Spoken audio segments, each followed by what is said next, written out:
Hello everyone, this is Learner's Point and I am your learning buddy Rekha, and in this video we are going to do question answers and book exercise of third lesson of Purvi book of class 7th. The name of the unit is Learning Together and the name of the lesson is 3 Days to See. It has been written by Helen Keller और Helen Keller इस story में एक imagination करती हैं कि अगर उन्हें केवल 3 दिन के लिए भी देखने को मिल जाए तो वो क्या चीजें देखना पसंद करेंगी। अब हेलन केलर के बारे में हमने स्टोरी में पढ़ा कि वो जब केवल 19 महीने की थी तब उनकी आईसाइट और हियरिंग एबिलिटी दोनों की दोनों खो गई थी किसी बीमारी के कारण, और उसके बाद से 7 साल तक उन्होंने अपने जीवन को सिर्फ सिंबल से, साइन लैंग्वेज से अपने पेरेंट्स के साथ बिताया। लेकिन उसके बाद उन्हें उनकी एक टीचर मिली जिनका नाम था एनी सुलेवान, और उन्होंने उन्हें ना केवल पढ़ना लिखना सिखाया, भाषा सिखाई, बल्कि उसे बोलना भी सिखा दिया।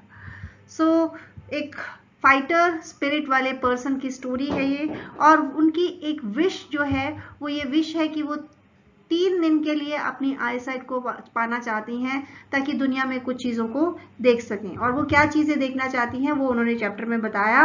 अब हम इसी chapter let us discuss identify the statements that are true from the ones given below. जो स्टेटमेंट दी है उनमें से ट्रू स्टेटमेंट हमें आइडेंटिफाई करनी है। The author expresses a deep longing to experience the world through the sense of hearing. Author इस दुनिया को हियरिंग की एबिलिटी के साथ देखना चाहते हैं, महसूस करना चाहते हैं। तो ये फॉल्स है क्योंकि वो विजिबिलिटी की बात कर रही हैं, देखने की बात कर रही हैं, एबिलिटी टू सी की बात कर रही हैं। The author would like exploring the city only to observe how people are suffering. Author ये देखना चाहती है कि लोग कैसे दुखी हो रहे हैं, नहीं वो बात करती हैं लोगों के जॉयज की, उनके स्माइल्स को देखने की, उनके डिटर्मिनेशन को देख के प्राउड फील करने की, और लास्ट में वो बात करती हैं उनकी सफरिंग की। तो ये स्टेटमेंट हो गई false. The author would spend the first day seeing the people whose kind heartedness and friendship have enriched her life. वो अपना पहला दिन उन लोगों के साथ बिताना चाहती हैं जिनकी काइंड हार्टेडनेस, दयालुता और दोस्ती के कारण उनका जीवन जो है वो वर्थ लिविंग यानी जीने लायक बन पाया। तो दिस इज ट्रू, वो अपना पहला दिन उन्हीं लोगों के साथ बिताना चाहती है। The author acknowledges that even in 3 days she would not be able to see everything. Author इस बात को एक्नॉलेज करती हैं, वो मानती हैं कि इन 3 दिनों में वो सब कुछ नहीं देख पाएंगी जो वो देखना चाहती हैं। तो इट इज ट्रू, वो यही कहती हैं कि भाई उन 3 दिनों में सब कुछ तो नहीं देख पाऊंगी जो मैं देखना चाहती हूँ। The author feels that everyone can find the greatest Joy merely by the sense of touch. Author को लगता है कि केवल छूने से सारे के सारे जॉयस इंसान पा सकता है, नहीं वो सारी सेंसेस की बात कर रहे हैं।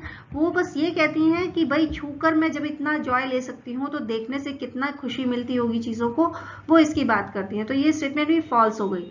The author advises those who can see to appreciate every moment as if they might lose their sense tomorrow.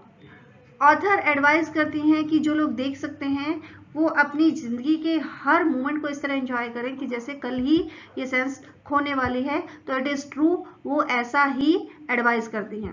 On the third day the author would like to observe people in their daily lives and understand their experiences.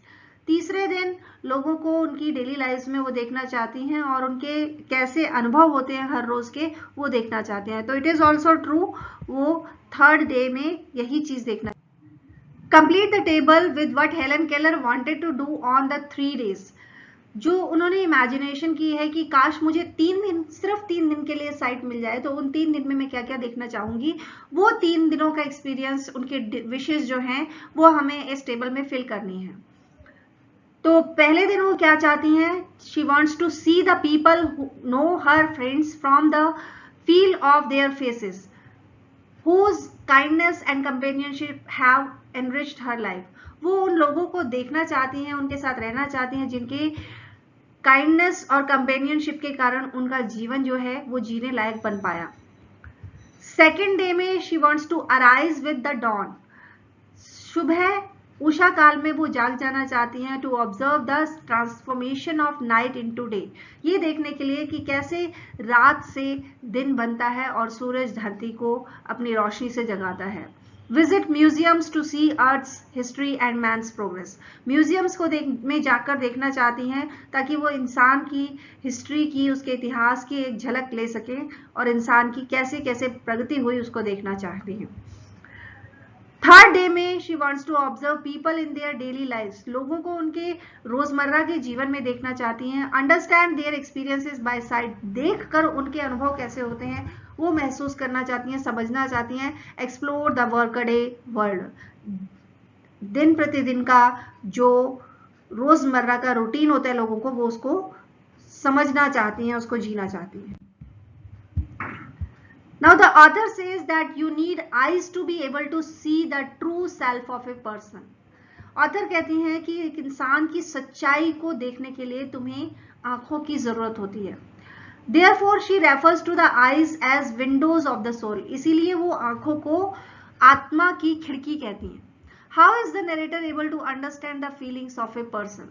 तो जब आंखें आत्मा की खिड़की होती हैं तो narrator यानी हेलन कैसे लोगों की फीलिंग्स को समझ पाती है, किस तरीके से समझ पाती है। तो द नरेटर दो अनेबल टू सी, हालांकि हेलन केलर नरेटर जो हैं वो देख नहीं सकती हैं, अनेबल टू सी वो नहीं देख सकती है। Understands the feeling of a person through her sense of touch, वो लोगों की फीलिंग्स को उनके सेंस ऑफ टच से, उनके छूने की क्षमता से महसूस करती हैं। By gently tracing the contours of a person's face, एक इंसान के फेस के कॉन्टूर्स को टच करके वो she can detect emotions, वो ऐसी भावनाओं को समझ सकते हैं लाइक जॉय, सैडनेस और वरी, यानी कि चेहरे को छूकर उन्हें पता लग सकता है कि कैसे इंसान जो है सामने वाला वो खुश है, दुखी है या फिर किसी चिंता में है। Her sensitivity and heightened awareness enable her to connect deeply. उनकी जो सेंसिटिविटी है, संवेदनशीलता है और ये बढ़ी हुई जो जागरूकता है उसकी वजह से वो लोगों से बड़ी गहराई से जुड़ पाती हैं। अब देखिए अगर ये सेंटेंस, ये वाला क्वेश्चन हमें आता है सिर्फ 1 मार्क में, तो we can answer it in 1 line, यहाँ सेंस ऑफ टच तक हो जाएगा। और अगर ये 1 की बजाय 2-3 मार्क्स का आता है तो हम आगे का पार्ट भी इसमें ऐड कर देंगे। So you have to answer your questions in exams according to the number of marks allocated. Let us think and reflect. Read the extract given below and answer the questions that follow. I feel the delicate symmetry of a leaf. I pass my hand lovingly about the smooth skin of a silver birch or the rough shaggy bark of a pine. वो कहती है मैं हाथों से महसूस कर सकती हूँ लीफ की सिमेट्री को, सिल्वर बर्च की स्किन जो बहुत ही स्मूथ होती है और शैगी बाग जो पाइन ट्री की होती है उनको महसूस कर सकती हूँ। In spring I touch the branches of trees hopefully in search of a bud, the first sign of awakening nature after her winter's sleep. Spring मौसम में वो ब्रांचेस को छेड़ती हैं ताकि उन्हें कोई कली मिल जाए, और कली मिलने का मतलब क्या है कि बसंत आ रहा है और विंटर जा रहा है, वो इस चीज को महसूस करना चाहती हैं। Occasionally by chance I am very fortunate, कभी लकी होती है, किस्मत अच्छी होती है, तो I place my hand gently on A small tree, किसी पेड़ पर हाथ रखती हैं, and feel the happy quiver of A bird in full song, और वहां पर एक पंछी जो गा रहा है उसकी वजह से उस पेड़ पे जो वाइब्रेशन हो रही है वो उनको महसूस कर पाते हैं। तो देखिए हम लोग जो है कानों से सुनी हुई आवाज को इग्नोर कर देते हैं, और उन्होंने कभी आवाज को सुना ही नहीं, लेकिन वो वाइब्रेशन से फील करती हैं कि किस तरह से ये गा रहा है या कोई आवाज आ रही है।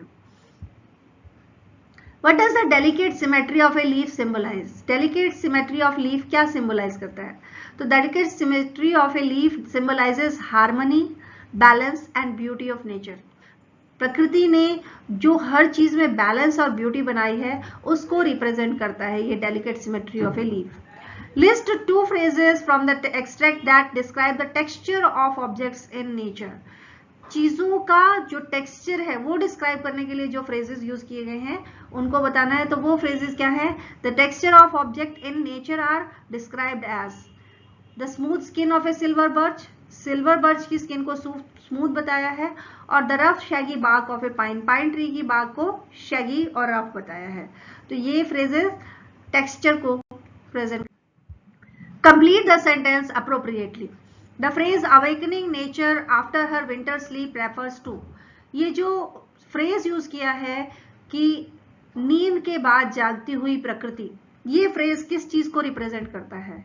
It represents the arrival of spring, बसंत के मौसम के आने को सूचित करता है। What is the tone of the writer in this extract?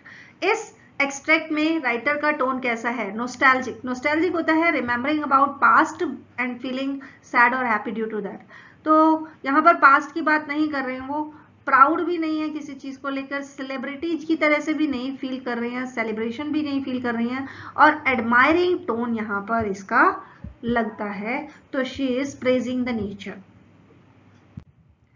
The next day I should arise with the dawn and see the thrilling miracle by which night is transformed into day. I should behold with awe the magnificent panorama of light with which the sun awakens the sleeping earth. तो अगले दिन वो dawn से पहले उठ करके देखना चाहती है कि कैसे सूरज धरती पर अपनी रोशनी भेजता है और उसे जगाता है। This day is I should devote to a hasty glimpse of the world past and present. और इस दिन वो ब्रीफ में दुनिया के पास्ट और प्रेजेंट को देखना चाहती हैं। I should want to see the pageant of man's progress and so I should go to the museum, और वो इंसान की प्रोग्रेस का जो डिस्प्ले है उसे देखना चाहती हैं और इसीलिए वो म्यूजियम जाना चाहती हैं। The word thrilling has been used with miracle, miracle के साथ यहाँ पर थ्रिलिंग वर्ड का यूज किया है। तो which of the following words does not match with the word thrilling? कौन सा वर्ड थ्रिलिंग से मैच नहीं करता? देखिए, एक्सपीरियंस थ्रिलिंग हो सकता है, अनुभव थ्रिलिंग हो सकता है, टेल यानी स्टोरी भी थ्रिलिंग हो सकती है, एडवेंचर तो थ्रिलिंग होता ही होता है। तो ये नॉलेज ही एक ऐसा वर्ड है जो कि थ्रिलिंग से मैच नहीं कर रहा, तो ये आपका आंसर हो जाएगा। Why does the writer refer to the earth as sleeping earth? Writer earth को स्लीपिंग अर्थ क्यों बोलते हैं? The writer refers to earth as sleeping earth to symbolize the state of rest and inactivity before dawn transform it into life and activity. अब रात के समय सभी चीजें क्या होती हैं? रेस्ट की फेज में चली जाती हैं, सभी इंसान सभी जानवर सब सो रहे होते हैं, इनएक्टिविटी होती है, सभी कुछ इनएक्टिव पड़ा होता है, तो इसीलिए उसे स्लीप को रेफर करती हैं वो। और ये सारी चीजें बाद में किसमें? लाइफ और एक्टिविटी में चेंज हो जाती हैं दिन के समय, और इसीलिए वो स्लीपिंग अर्थ फ्रेज यूज कर रही हैं। Complete the sentence with appropriate reason, reason बताना है हमें। The writer wishes to dedicate the day of the to a brief look at the present and past world because, क्यों देखना चाहती हैं वो प्रेजेंट एंड पास्ट वर्ल्ड को? It gives her a chance to witness the progress of humanity and the history of the earth, क्योंकि ये उन्हें एक मौका देगा कि वो इंसान की प्रोग्रेस को देख सकें और अर्थ की हिस्ट्री को जान सकें। Why does the writer use should multiple times in the extract? इस एक्सट्रैक्ट में राइटर ने मल्टीपल टाइम्स, बहुत सारी बार शुड का यूज किया है, वो क्यों किया है? The writer uses should multiple times in the extract to express intent, possibility and a sense of ideal action. ये वो चीजें हैं जिनके लिए शुड फ्रेज का या शुड वर्ब का यूज किया जाता है।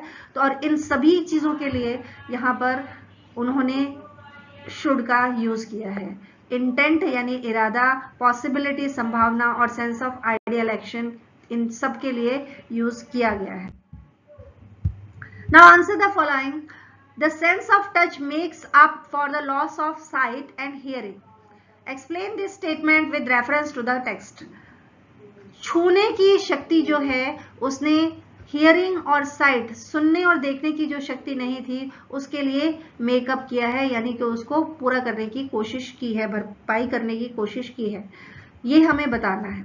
तो the sense of touch compensates for the loss of sight and hearing because, वो ये बात इसलिए कहती है क्योंकि हेलन कैल फील टेक्सचर्स, क्योंकि वो टेक्सचर्स को महसूस कर पाती हैं, फॉर्म्स शेप्स को महसूस कर पाती हैं, एंड इमोशंस भी वो एक्सप्रेस कर पाती हैं, समझ पाती हैं through physical contact, physical contact से यानी छू करके उनको, providing a deeper correction to the world, और इस तरह से वो दुनिया से एक गहरा संबंध जोड़ती है।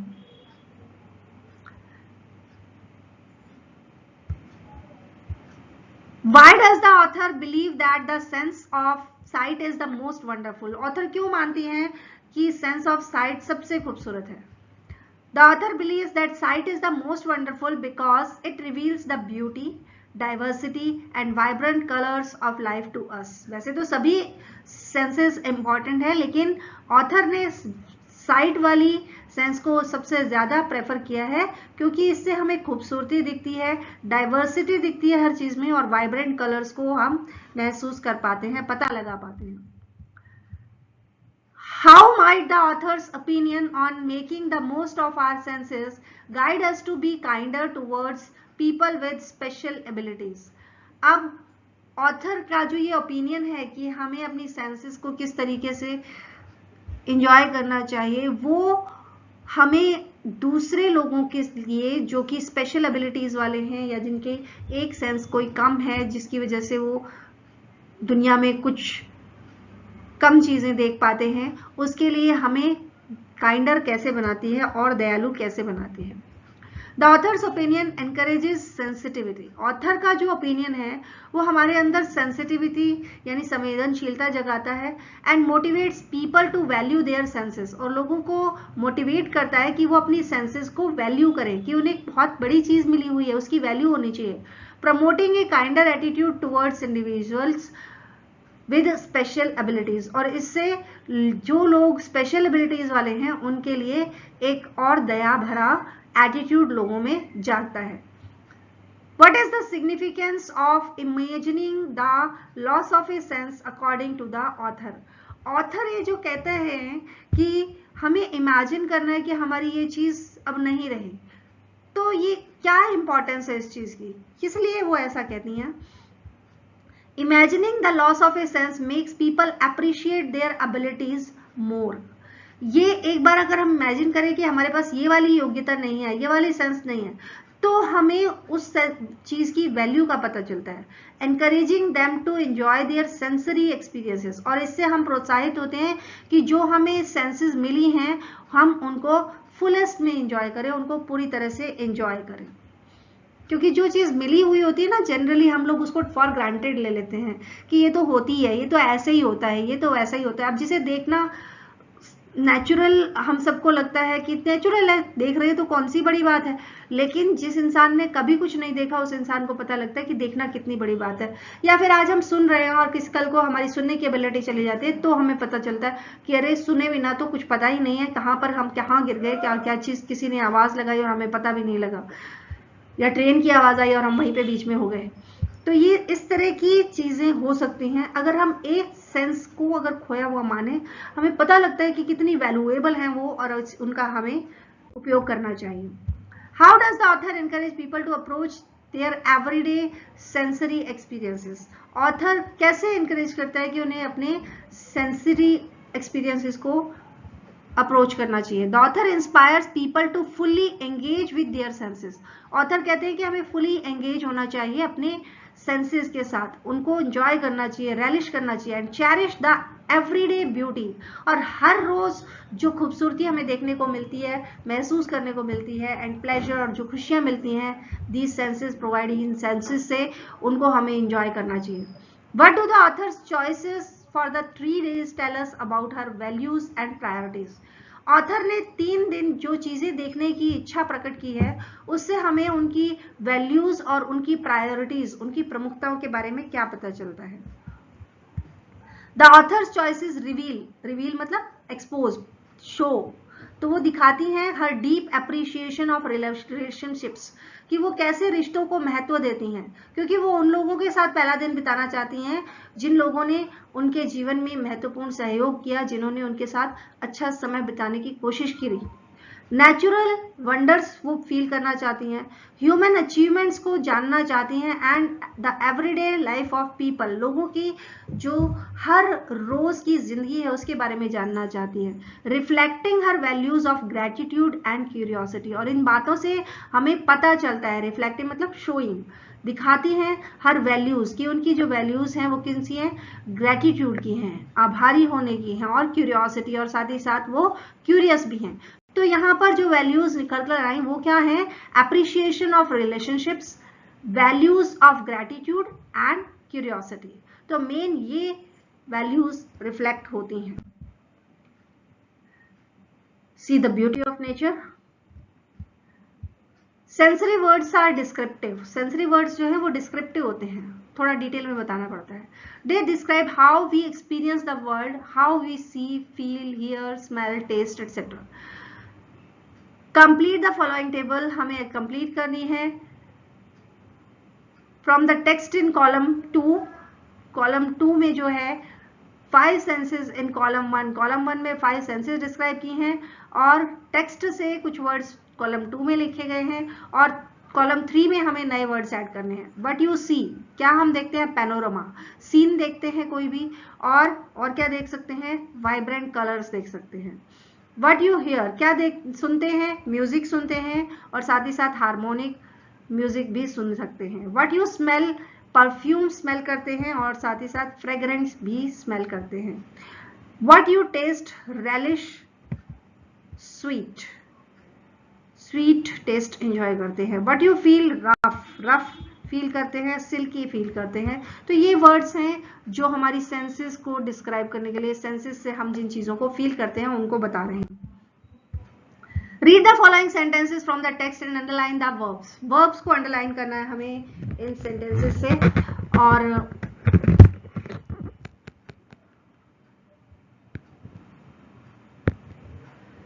I should divide the periods into 3 parts. Should divide. On the first day, I should want to see. पहले दिन I should want to see. Verb आ गई. Should want to see. The next day, I should arise. और I should behold with awe.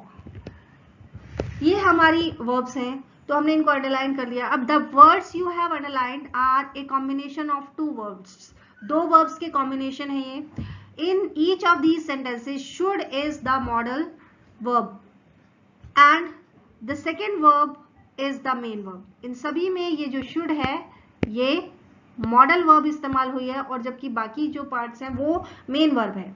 तो modal verbs are auxiliary verbs. Modal verbs क्या होती हैं अब ये जानिए, हम जानते हैं लेकिन एक बार रिवाइज कर रहे हैं सारी चीजों को। Modal verbs are auxiliary verbs that express necessity, possibility, permission, ability. तो इस तरह की चीजों को शो करने वाली जो वर्ब्स होती हैं उन्हें हम मॉडल वर्ब्स कहते हैं। They set the mood of the speaker, they tell us the mood of the speaker. They are used before the main verb to give additional information about the function of the main verb। Main verb में जो हो रहा है वो तो हो रहा है लेकिन उसमें एडिशन करती है इंफॉर्मेशन का। Common modal verbs include can, could, may, might, shall, should, would, will, would, must and ought to. तो ये हमारी कॉमन मॉडल वर्ब्स हैं जो यूज होती हैं। Identify the modal verbs in the following sentences and choose the function they express from those given in the box below। तो हमें इस बॉक्स में से बताना है कि कौन सा फंक्शन ये परफॉर्म कर रहे हैं। पहले हम मॉडल वर्ब को आइडेंटिफाई करेंगे। You can learn a lot from this experience. तो यहाँ पर ये जो वर्ब है can, this is the modal verb और ये कौन सा फंक्शन एक्सप्रेस कर रही है? एबिलिटी शो कर रही है। दे माइट अराइव, अब यहाँ पर माइट जो है ये मॉडल वर्ब है और ये यहाँ पर पॉसिबिलिटी को शो कर रही है कि वो शायद आज लेट हो सकते हैं ट्रैफिक के कारण। She must finish her homework before dinner. तो मस्ट जो है ये क्या दिखा रहा है? ये नेसेसिटी शो कर रहा है कि डिनर से पहले उसको काम पूरा करना ही पड़ेगा। They ought to apologise for their mistake. यहाँ पर ये जो ऑट टू है ये मॉडल वर्ब है जो कि मॉरल ऑब्लिगेशन को शो कर रहे हैं कि भाई मिस्टेक की है तो माफी तो मांगनी ही पड़ेगी। He would like to have some lassi please. अब यहाँ पर ये जो वुड है ये क्या पोलाइट रिक्वेस्ट शो कर रहा है कि भाई वो लस्सी लेना चाहता है। तो अब नेक्स्ट एक्सरसाइज में they have given us certain functions in column 2। Fill in the blanks in the sentences in column 4। Column 4 में हमें ब्लैंक्स फिल करने हैं with appropriate modal verbs from column 3। Column 3 से मॉडल वर्ब चूज करके। तो चलिए सीधा टेबल पे आ जाते हैं ऐसे समझने। फर्स्ट कॉलम में हमें सिचुएशन दी गई है, सेकंड में फंक्शन दिया गया है, क्या करना है, थर्ड में हमें मॉडल वर्ब्स दी गई है, और यहां पर हमें ब्लैंक्स को फिल करना है। तो फर्स्ट में कहता है you want to leave work early, जल्दी जाना चाहते हैं तो परमिशन लेनी पड़ेगी, और परमिशन लेने के लिए आपको क्या करना है, may I leave early today, may लगाएंगे आप यहाँ पे। Then you have an important deadline tomorrow, important deadline है कल, सिचुएशन ये है, ऑब्लिगेशन हो गई कि आपको वो करना ही पड़ेगा, और यहाँ पर ब्लैंक आप कैसे फिल करेंगे, I must finish this report by tomorrow, तो ऑब्लिगेशन है, मजबूरी है कि करना ही पड़ेगा। Your friend is thinking whether to join art class, आपका फ्रेंड सोच रहा है कि आर्ट क्लास को ज्वाइन करे क्या, तो यहाँ पर अब क्या होगा, एडवाइस दी जा रही है, यू डैश कंसिडर, तो you should consider all the pros and cons before making a decision, कि डिसीजन करने से पहले सारे प्रोज एंड कॉन्स यानी बेनिफिट्स और हार्म्स सोच लेना। There are dark clouds in the sky, possibility show करनी है हमें, और पॉसिबिलिटी के लिए यहाँ पर आ जाएगा it may rain later today, कि शायद शाम को बारिश हो सकती है, पॉसिबिलिटी शो हो रही है। Asking someone to pass the salt at the dinner table, किसी से डिनर टेबल पे आप नमक मांग रहे हैं, तो ये क्या है, पोलाइट रिक्वेस्ट आपको करनी पड़ेगी, और उसके लिए आप कहेंगे would you pass the salt please, क्या आप नमक दे देंगे। Advising someone to apologise for a mistake, ये सिचुएशन है कि आपको माफी मांगनी है किसी गलती के लिए, तो मॉरल ऑब्लिगेशन बनती है कि आपने गलती की है तो आप माफी मांगोगे, तो यहाँ पर क्या हो जाएगा, you ought to apologise for the mistake you made, तो यहाँ पर मॉरल ऑब्लिगेशन हो गई। Deciding whether to go for a picnic, picnic पर जाने के लिए डिसाइड करना है तो क्या है, सजेशन होगा, तो we can go to park nearby for picnic, तो यहाँ पर कैन आ गया। तो इस तरीके से हर एक मॉडल को हमने अलग अलग तरह से अलग अलग सिचुएशन में यूज किया। इन चीजों के लिए एक्सप्लेनेशन भी मांगा है, तो may it is use to show permission, permission show करने के लिए यूज किया है हमने फर्स्ट सेंटेंस में मे को। सेकेंड सेंटेंस में मस्ट जो है वो ऑब्लिगेशन शो करने के लिए यूज किया गया है। थर्ड सेंटेंस में शुड का यूज रिकमेंडेशन या एडवाइस के लिए किया है, और फोर्थ सेंटेंस में मे का यूज हमने हायर डिग्री ऑफ पॉसिबिलिटी के लिए किया है। मे का यूज यहां पर परमिशन के लिए किया था, यहां पर हायर डिग्री ऑफ पॉसिबिलिटी के लिए किया है। वुड का यूज किया है पोलाइट रिक्वेस्ट शो करने के लिए, और ऑट टू का यूज किया है स्ट्रॉन्ग एडवाइस देने के लिए। देन कैन का यूज किया है एबिलिटी को शो करने के लिए। तो इस तरीके से हमारे इन डिफरेंट वर्ब्स की हमने एक्सप्लेनेशन देखी कि कहां पर कौन सा मॉडल यूज किया। I hope you understood the question answers and book exercise very well. If you did, then please like, subscribe and share my channel. Thank you. Bye-bye.